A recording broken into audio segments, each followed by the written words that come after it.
1/4 of humanity, 2 billion people, live in conflict, according to the United Nations. Those driving this violence are accused of turning a blind eye to international law and human rights. As flagrant violations go unpunished, I ask the UN High Commissioner for Human Rights about the erosion of trust in the global system and whether the UN can restore its credibility and overcome the loss of faith in its institutions.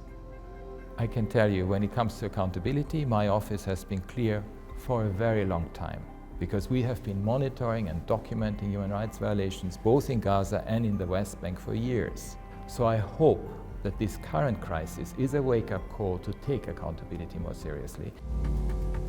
Hello, I'm Ghida Fakhry. Welcome to Bigger Than Five, where we explore the shifting balance of power and the challenges to the international order. The Universal Declaration of Human Rights, adopted by the UN General Assembly over 75 years ago in the aftermath of the Second World War, committed member states to recognize that all humans are born free and equal in dignity and rights. Today, with conflicts raging across the world and human rights under attack, that commitment has come under intense scrutiny.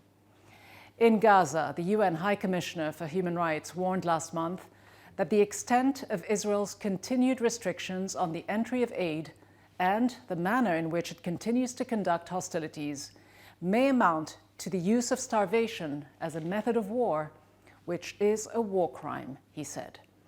I asked Volker Turk about the UN's inability or unwillingness to hold nations like Israel to account, despite these serious accusations.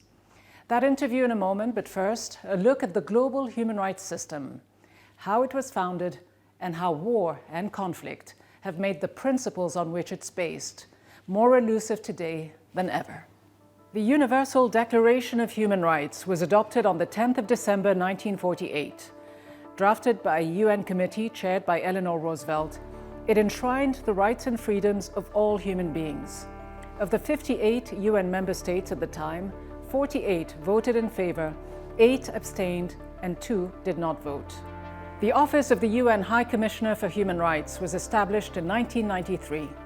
Opening the 55th session of the Human Rights Council this year, the current High Commissioner said, "Rarely has humanity faced so many spiraling crises," noting that 55 conflicts around the world are battering people's lives, destroying economies, and profoundly damaging human rights.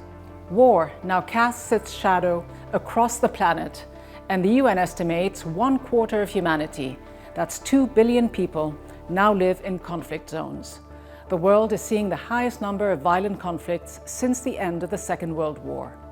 According to the UN, more than 270 million people will need humanitarian assistance this year, a 17% increase from 2021, and it will cost $41 billion to alleviate the suffering of more than 180 million people in need of aid. In 2024, almost 8 decades since the adoption of the Universal Declaration of Human Rights, 2.2 billion people still live without access to safe drinking water, and 3.5 billion lack access to decent sanitation.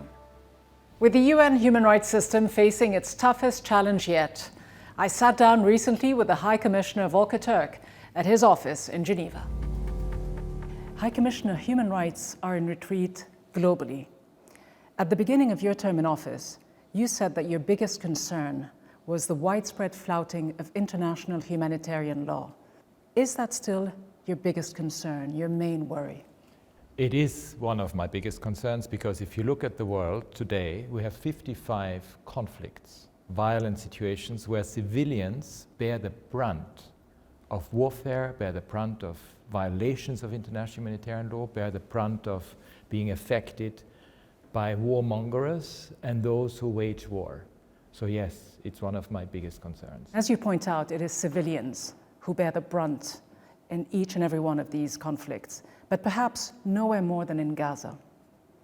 You've been sounding the alarm on Gaza for a while. You say there appear to be no bounds, no words to capture the horrors that are unfolding before our eyes in Gaza. You mentioned that there are over 100,000 people killed or wounded. About 1 in every 20 children, women, and men are now dead or wounded. But words aren't enough, are they? Can you hold Israel to account for these alleged war crimes? So that's my biggest frustration. It is that we have the law, we see what is happening, we monitor and document, and then where does it lead to? But I'm very glad that the International Court of Justice, for example, came out with very strong provisional measures in order to ensure that the plausible case of genocide is averted. And that's an obligation for everyone, including Israel, as well as all those countries that have influence over it. Do you accept the interim ruling of the ICJ that Israel has plausibly committed genocide in Gaza? So the International Court of Justice, by issuing these provisional measures on the 26th of January, issued a legally binding obligation to do everything within everyone's power to avert the plausibility of genocide. But beyond the obligations that Israel has flouted ever since the ICJ came to that conclusion, do you accept that at the very least, Israel may be committing plausible acts of genocide? So this is for the court to decide, and this is always very complex in the midst of hostilities to actually establish this. But what the court said, what the top court of the world said, is that there is a plausible case of it. And that's already a lot. You're Now, a human rights lawyer. More than 70% of civilian infrastructure in Gaza has been destroyed. More than 80% of healthcare facilities have come under attack. More than 70% of schools have been destroyed or damaged. 85% of the population has been displaced. As we've just said, 100,000 killed or injured. The list goes on. What is the threshold that Israel must cross for the world to call this a genocide and for justice to be delivered to Palestinians? So, the fact that there have been very serious violations of international humanitarian law, international human rights law, as you have just mentioned, including the very fact that you have over 33,000 people being killed, 70% of whom are women and children, is a very strong case that there are very serious crimes that are being committed. So for genocide to be determined, so that's really for the court to determine. Sure, the court could determine, but many international legal experts and some world leaders have already called it a genocide. In fact, the latest report by the UN Special Rapporteur on the human rights situation in the occupied Palestinian territory, Francesca Albanese, is entitled Anatomy of a Genocide. In it, she says the overwhelming nature and scale of Israel's assault on Gaza and the destructive conditions of life it has inflicted reveal an intent to physically destroy Palestinians as a group. She says the threshold for determining whether or not Israel is committing genocide has already been met. Can you disagree? I've been absolutely clear right from the start that very serious violations have occurred. War crimes, potentially atrocity crimes. And let's bring it back to the level of what is happening. As we speak, in northern Gaza, children are dying of hunger. So this raises very serious concerns again. But the court has already said there is a plausible case to be made. And that's what the court is doing. And that's, for us, the authority that determines it. Why not call a spade a spade? You mentioned the issue of intent. The most difficult part of proving genocide is intent. Yes. Because there has to be an intention to destroy, quote, in whole or in part, a particular group. In this case, though, the intent by Israeli leaders has been so explicitly, so publicly stated, from the prime minister to the president, to cabinet members, to military leaders, just about everyone has made the intention quite clear. It's on the public record. So I have been absolutely clear when we heard the first language that was used, which was very dehumanizing of Palestinians, that this is utterly unacceptable and that this could raise concerns when it comes to plausibility of genocide and atrocity crimes. We have also said the same when it comes to incitement to hatred and violence, because it could create an atmosphere that allows all kinds of things to happen. By the way, the same also on the Hamas side, because we have also seen language which is dehumanizing. So really, the issue is that everyone has to refrain from using this type of language. But can you hold a group as accountable as a government? Or should we expect more from governments who've signed up to the Geneva Conventions? There are clear obligations on all parties to a conflict. And they have to respect international humanitarian law and they have to respect international human rights law. And that's very key in this. And we have always pointed out what has been happening, and we will continue doing so, and the court will ultimately decide. I've also been absolutely clear that dehumanizing language is very dangerous in the current context and could lead to all kinds of indications of what the intention of the party is. It's one thing, though, High Commissioner, to call the situation dehumanizing. It's quite another to say that what's going on is genocide. So right from the start, I have been very clear about the commission of very serious violations of international humanitarian law, international human rights law, including possibility of commission of war crimes, possibility of commission of atrocity crimes, and I've warned about it, for instance, on the 6th of December, just to give you an example. But to determine genocide is not for me. That is a pending issue before the highest court of the world, the International Court of Justice, and it's for the court to determine it. But of course, it's also the actions that many people have said are genocidal acts. When it comes to the destruction of civilian infrastructure, when it comes to the indiscriminate bombing of civilians, when it comes to the lack of respect for fundamental principles of necessity, precaution, disproportionality. So it's clear that we have been documenting what has been happening. Is it time to go further?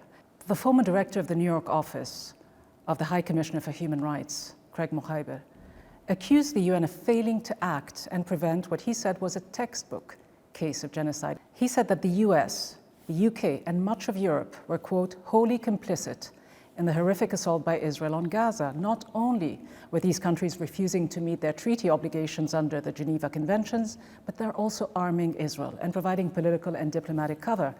Do you believe that Western nations, who often, let's face it, lecture the rest of the world about human rights, just as the foreign minister of South Africa recently told me on this program, are the ones fueling this war, that they're the ones violating their treaty obligations? So again, what I have said publicly... But yes or no, do you believe that they are violating treaty obligations?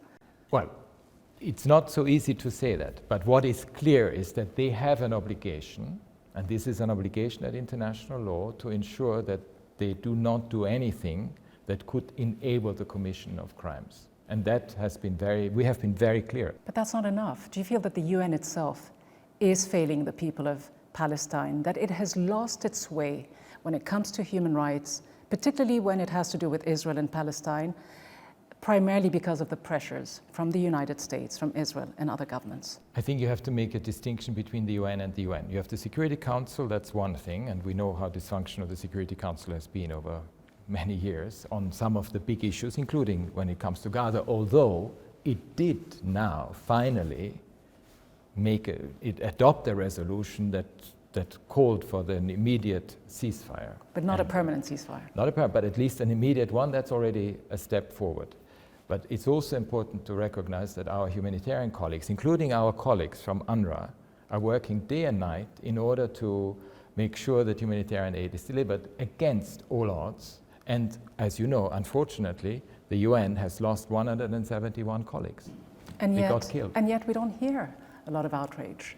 Well, I'm definitely outraged about that. But there are no legal consequences. We will see.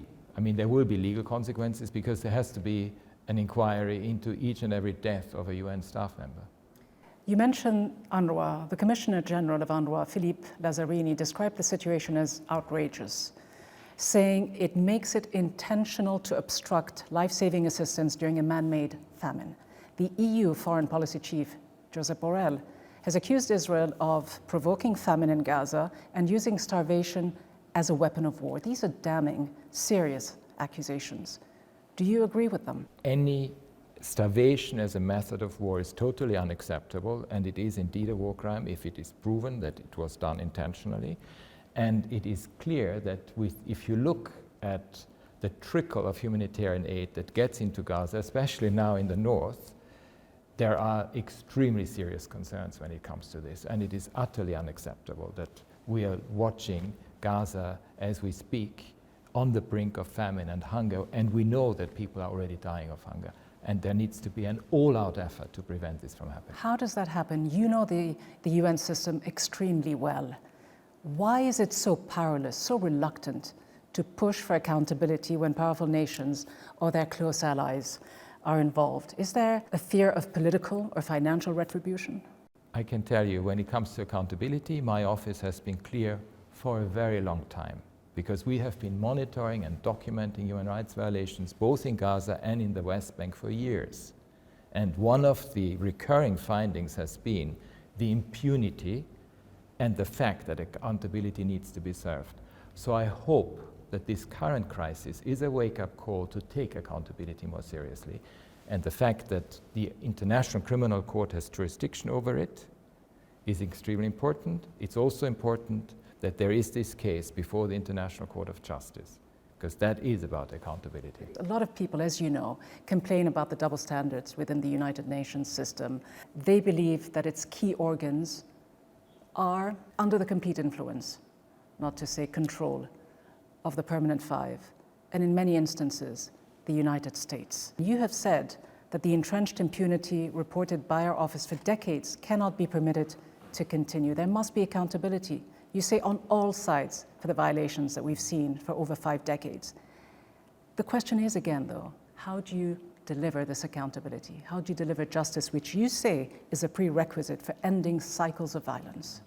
We will continue monitoring and documenting and making our reports public. That is part of the accountability framework. Then you have national courts that will apply what we call in the legal terms universal jurisdiction. We have seen in other type of conflict situations that actually justice is eventually served, and so I very much hope that also in this case it's going to happen. How long will Palestinians have to wait? Well, we don't know, but there are cases where things have gone to courts and they will be decided, and the fact that the International Criminal Court, for example, has jurisdiction over these crimes is already an important matter, and we hope that we will see soon developments in this direction. But perhaps also one other thing that I want to say, the UN, when it comes to us, the ones who work for the UN on a daily basis and who have been working for the UN for day and night for decades, it is clear that we represent the principles and the values and the norms that the UN stands for. We have been raising the alarm bells. We have made sure that there is a wake-up call, and we were the first ones to call for ceasefire. Now it is being picked up, and there is international consensus emerging that ceasefire is indeed what is required. We have also seen an international consensus emerge when it comes to any possible attack on Rafah, which would be an absolute catastrophe. And you've also been warning about settler violence in the West Bank, yes, saying it has reached shocking new levels. Israel has refused your entry into the occupied Palestinian territory. Who has the power to change these dynamics? How important is it for you to go and see for yourself what's going on? It's in any of these type of situations, of course, it is important that I can deploy a team that is able to investigate, that is able to look at the situation both in Gaza but also in Israel itself. So I keep making the call to Israel to allow myself and my team entry to Israel, and I hope they will heed that call. What happens if they don't? Well, then it is part of a catalogue of issues where you can say that international cooperation has been denied. And yet where nothing really happens. Let's see. I think we cannot, at the moment we can only document and catalogue, but eventually all these issues will come up in all kinds of court proceedings. Already now, if you look at the proceedings before the ICJ, for example, before the International Court of Justice, you will see that a lot of the documents that we have been providing over many years are actually used. How can the United Nations stand for global human rights when, let's face it, the Security Council's veto power allows major violators to block any action against themselves or against their close allies? How do you address this inconsistency, this double standard? So, human rights is not determined by the Security Council. Human rights is determined by the normative framework that was established in the wake of the Second World War, starting with the Universal Declaration of Human Rights. And that is a question that arises in each and every jurisdiction, in each and every country. So for us, we don't depend on the Security Council. Of course, we want the Security Council to work. In the current geopolitical context, it's not working in the way that it should. But this doesn't deter us from doing our job. You say it doesn't deter you, but the veto has been used around 300 times, often to block UN Security Council action against mass atrocities and war crimes. Do you support Malaysia's recent proposal that the veto should not be used in situations involving genocide, crimes against humanity, and war crimes? Absolutely. It is very important. And by the way, this is not just Malaysia. This has been a proposal by a number of countries for quite some time, that in the case of atrocity crimes, that the veto should not be used. And you see the other organ, the big organ, the General Assembly, which represents all member states, has eventually passed a resolution that each permanent member has to justify themselves before the General Assembly when they exercise the veto. Should it be abolished to ensure a more timely and appropriate response to global crises? Well, it is clear that if you look at the world today and if you look at the world then, in 1945, we are in a different world. The power dynamics have changed.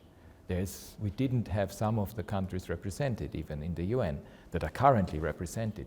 So there is indeed a reform necessary for the Security Council, which looks at all these issues. And I hope, and this is not, by the way, just the Security Council, it's also the international financial institutions, because we have seen, especially after COVID, how much developing countries have suffered from the inequities that are inherent in the way that international financial institutions are, for instance, providing funding. So absolutely, we need an upgrade of all these institutions to work. Should there be reform of the Human Rights Council? Because we often hear Western nations complain about the presence of what they say are notorious human rights violators on the Human Rights Council, saying that their membership undermines its credibility. Do you agree with them, or is that selective bias? I think it is, first of all, extremely important that we have a Human Rights Council, because the Human Rights Council allows for, at the intergovernmental level, to have serious discussions about human rights. And frankly, there's not one single situation that I can think of that isn't somewhat discussed in the Human Rights Council. At least it gives me the chance in my global update to provide what I see happening around the world, and that's very important. So yes, I think we can always become better. Nobody is perfect, so of course the Council can be looked at from different perspectives, but it is important that we retain its functioning and that make it actually much more effective. There are frequent calls for action against Russia and China for their violations of human rights, whether it's in Ukraine, whether it's against the Uyghurs. They're not the only permanent members of the UN Security Council, though, that have violated international law, are they? Should the same standards apply to the other countries on the Council that also commit human rights abuses, the United States, France, the UK? So, if you look at my statements, public statements, I have made public statements about each and every of the P5s in relation to different issues. So that shows that when it comes to the institution itself, we apply the same standards. We don't care whether it's a P5 or a not P5. We have to apply the same standards to everyone. Whether it's Russia and China or the US and the UK? That's correct. But do you feel there's a tendency to take on the other countries much more often? I think it's a question of what is happening in the world. Frankly, the fact that there is a Russian invasion of Ukraine is quite unprecedented. The fact that you have a serious violation of the Charter in that way obviously triggers the fact that you have ongoing human rights violations, both in the occupied areas of Ukraine, as well as with the way that hostilities are conducted. Yes, that does raise a very incredibly serious preoccupations on our part. Of course we have to report on that. And if you have US or Western complicity? We look at it from the same measure when it comes to all of these issues. Of course, sometimes it takes some time to document it, but we actually look at it in the same way. The leaders of the world remember that human rights is central to any of this, and that we actually take it much more seriously than what we have done so far. High Commissioner Turk, thank you very much indeed. Thank you.